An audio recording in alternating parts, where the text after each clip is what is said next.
महाराष्ट्राचा लाडका नाही रंगेल रंगेल नेता. बारामतीची पोटनिवडणूक व्हायलाच हवी काय? याचे सरळ उत्तर आहे होय. कारण स्वर्गीय अजित पवार लाडका किंवा सभ्य नेता असण्याचे काहीच कारण नाही.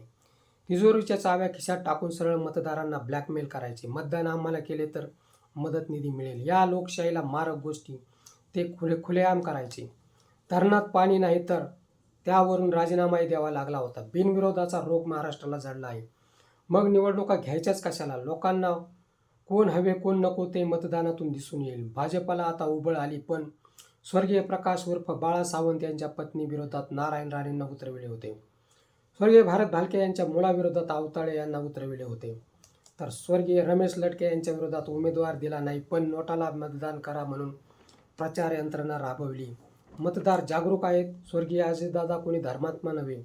70,000 करोड पंतप्रधानांच्या शब्दात होय खाऊन फस्त केले. पुन्हा महाराष्ट्राची तिजोरी होती त्यांच्या काटेवाडीतील घरातील नक्कीच नव्हती. लोकांकडून घेताना तुम्ही लोकांना काय दिले याची तपासणी केली जाते. बाई ही पुरुषाला घडविते तशीच बिघडविते, यापेक्षा जास्त काही सांगण्याची आवश्यकता अजिबात नाही. मित्र, हा व्हिडिओ कसा वाटला ते कमेंट बॉक्समध्ये सांगा. व बारामतीची निवडणूक व्हायला पाहिजे की बिनविरोध व्हायला पाहिजे हेही तुम्ही कमेंटमध्ये नक्की सांगा. आणि ॲक्शन मराठी चॅनलला सबस्क्राईब करा.